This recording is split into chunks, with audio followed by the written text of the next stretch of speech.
اس کی وجہ تکبر ہے۔ ہر کامیاب انسان اپنی کامیابی کو ذاتی اچیومنٹ سمجھتا ہے۔ یہ احساس اس کے اندر غرور اور تکبر پیدا کر دیتا ہے اور یہاں سے خرابی جنم لیتی ہے۔ ان کے چہرے پر مسکراہٹ تھی۔ یہ ایک خاص قسم کی مسکراہٹ تھی، اور یہ مسکراہٹ دنیا کے ہر صوفی، ہر نیک عالم اور اصلی دانشور کے چہرے پر ہوتی ہے۔ دنیا کا ہر صوفی، ہر عالم اور ہر نیک شخص اپنی نیکی، اپنے علم اور اپنے تصوف کو لوگوں سے چھپا رکھتا ہے، لیکن وہ اپنی مسکراہٹ نہیں چھپا پاتا۔ یہ مسکراہٹ اچھے لوگوں کا ٹریڈ مارک ہوتی ہے، اور یہ آپ کو مدر ٹریسا سے نیلسن منڈیلا، میاں محمد بخش سے شاہ حسین اور امام غزالی سے لے کر مولانا روم تک دنیا کے ہر اچھے، بڑے، نیک عالم اور صوفی کے چہرے پر دکھائی دیتی ہے۔ میں نے ہمیشہ اچھے لوگوں کو ان کی اس مسکراہٹ سے پہچانا۔ میں نے ان سے ایک ایسا سوال پوچھا جو میرے دل میں ہمیشہ سے کھٹکتا چلا آ رہا تھا۔ میں نے ان سے پوچھا، دنیا کا ہر کامیاب انسان آخر میں تنہا کیوں ہوتا ہے؟ انہوں نے فوراً جواب دیا، اپنے تکبر اور غرور کی وجہ سے۔ میں ان سے تفصیل کا متقاضی تھا۔ وہ بولے، دنیا میں تکبر کی سب سے بڑی شکل سیلف میڈ ہے۔ میں نے حیرت سے ان کی طرف دیکھا۔ انہوں نے فرمایا، جب کوئی انسان اپنے آپ اور اپنی کامیابیوں کو سیلف میڈ کا نام دیتا ہے تو وہ نہ صرف اللہ تعالیٰ، قدرت اور فطرت کی نفی کرتا ہے، بلکہ وہ ان تمام انسانوں کے احسانات اور مہربانیوں کو بھی رون ڈالتا ہے جنہوں نے اس کی کامیابی میں مرکزی کردار ادا کیا تھا، اور یہ دنیا کا بدترین تکبر ہوتا ہے۔ وہ رکے، چند لمحے سوچا اور اس کے بعد بولے، تم فرعون اور نمرود کو دیکھ لو۔ یہ دونوں انتہا درجے کے ذہین، فتین اور باصلاحیت حکمران تھے۔ فرعون نے نعشوں کو حنوط کرنے کا طریقہ ایجاد کیا تھا۔ اس نے ایک ایسی سیاہی بھی بنوائی تھی جو قیامت تک مدھم نہیں ہوتی۔ اس نے ایسے احرام بھی تیار کیے تھے جن کی حیت کو آج تک کی جدید سائنس نہیں سمجھ پائی۔ اس نے دنیا میں آپاشی کا پہلا نظام بھی بنایا تھا، اور فرعون کے دور میں مصر کے صحراؤں میں بھی کھیتی باڑی ہوتی تھی، لیکن یہ فرعون بعد ازاں عبرت کی نشانی بن گیا۔ کیوں؟ انہوں نے میری طرف دیکھا۔ میں نے فوراً عرض کیا، اپنے تکبر، اپنے غرور کی وجہ سے۔ انہوں نے اس بات میں سر ہلایا اور مسکرا کر بولے، ہاں، لیکن فرعون کا تکبر سیلف میڈ لوگوں کے غرور سے چھوٹا تھا۔ اس نے صرف اللہ کی نفی کی تھی۔ وہ اللہ کے سوا اپنے تمام بزرگوں، اپنے تمام دوستوں اور اپنے تمام مہربانوں کا احسان تسلیم کرتا تھا۔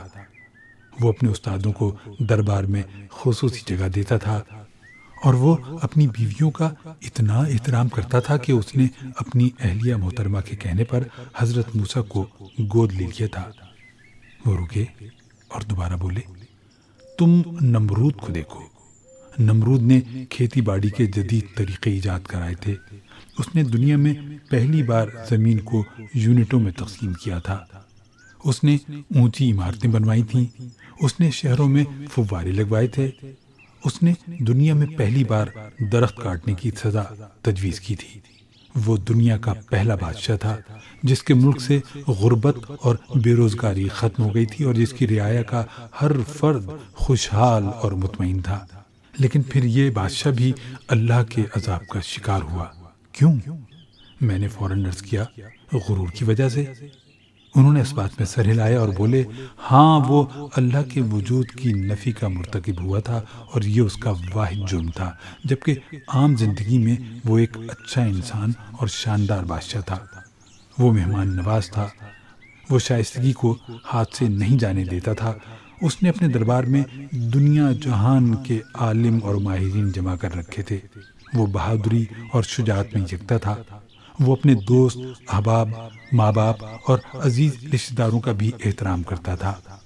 وہ لوگوں کے احسانات اور مہربانیوں کو بھی یاد رکھتا تھا، لیکن اس نے اللہ کی ذات کی نفی کی، خود کو خدا کہہ بیٹھا اور اللہ کی پکڑ میں آ گیا۔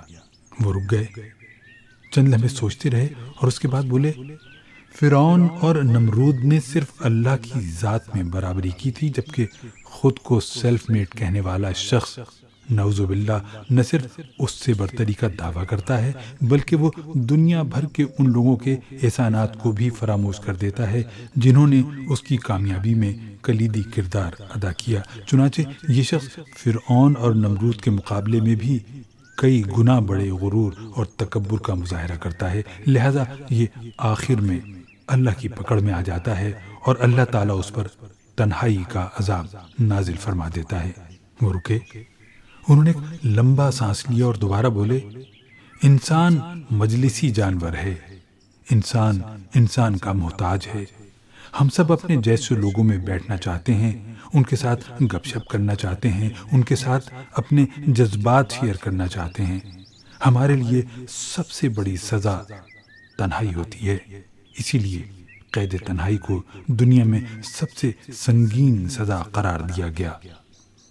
انسان بڑے سے بڑا عذاب برداشت کر جاتا ہے لیکن وہ تنہائی کی سزا نہیں بھگت سکتا۔ اللہ تعالیٰ کیونکہ ہماری رگ رگ، ہماری نس نس سے واقف ہے، چنانچہ وہ خود کو سیلف میڈ قرار دینے والوں کو تنہائی کی حتمی سزا دیتا ہے۔ تم دیکھ لو، دنیا میں جس بھی شخص نے خود کو سیلف میڈ قرار دیا، جس نے بھی اپنی اچیومنٹس کو اپنی ذاتی کوشش، جد و جہد اور محنت کا نتیجہ کہا، وہ کامیابی کی آخری سٹیج پر پہنچ کر تنہائی کا شکار ہو گیا، وہ تنہائی کی موت مرا۔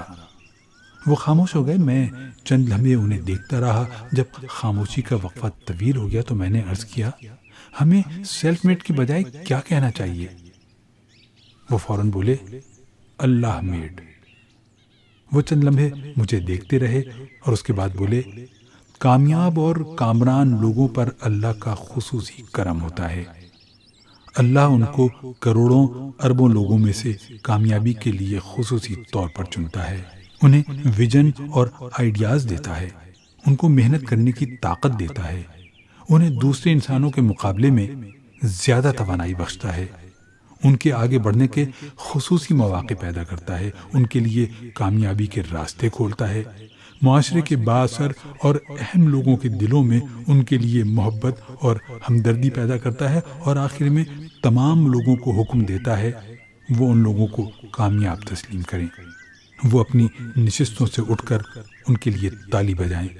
اگر یہ حقیقت ہے تو پھر یہ ساری کامیابی اللہ کی کامیابی نہ ہوئی، ہم لوگ اور ساری کامیابیاں اللہ میڈ نہ ہوئی۔ تم سوچو، تم بتاؤ۔ انہوں نے میری طرف دیکھا، میں نے اسباق میں سر ہلا دیا۔ وہ بولے، اور جب کوئی کامیاب شخص اپنی کامیابی کو اللہ کا کرم اور مہربانی قرار دیتا ہے تو اللہ تعالیٰ اس کے جواب میں اس کے گرد رونق لگا دیتا ہے، وہ لوگوں کے دلوں میں اس شخص کے لیے محبت ڈال دیتا ہے۔ یوں یہ شخص زندگی کی آخری سانس تک لوگوں کی محبت اور رونق سے لطف اٹھاتا رہتا ہے۔ اللہ اس کی زندگی پر تنہائی کا سایہ نہیں پڑنے دیتا۔ میں نے ان کی طرف دیکھا اور ڈرتے ڈرتے پوچھا، پھر انسان کی زندگی میں اس کی کوشش اور جد و جہد کا کیا مقام ہوا؟ انہوں نے غور سے میری طرف دیکھا اور بولے، ہماری کیا مجال ہے ہم اس کی اجازت کے بغیر محنت کر سکیں یا ہم اس کی مہربانی کے بغیر جد و جہد کر سکیں؟ ہم میں تو اتنی مجال نہیں کہ ہم اس کی رضامندی کے بغیر اس کا نام تک لے سکیں۔ پھر ہماری محنت، ہماری جد و جہد کی کیا حیثیت ہے؟ یہ سب اللہ کی مہربانی کا کھیل ہے، یہ سب اللہ میڈ ہے۔ ہم سب کی کامیابیاں اللہ میڈ ہیں۔ خدا کے بندو، اللہ کے کریڈٹ کو تسلیم کرو تاکہ تمہاری زندگیاں تنہائیوں سے بچ سکیں، تم پر غم کا سایہ نہ پڑے۔ وہ رکے اور اس کے بعد زور دے کر بولے، یاد رکھو، زندگی میں کبھی خود کو سیلف میڈ نہ کہنا، ہمیشہ اپنے آپ کو اللہ میڈ سمجھنا۔ اللہ تم پر بڑا کرم کرے گا۔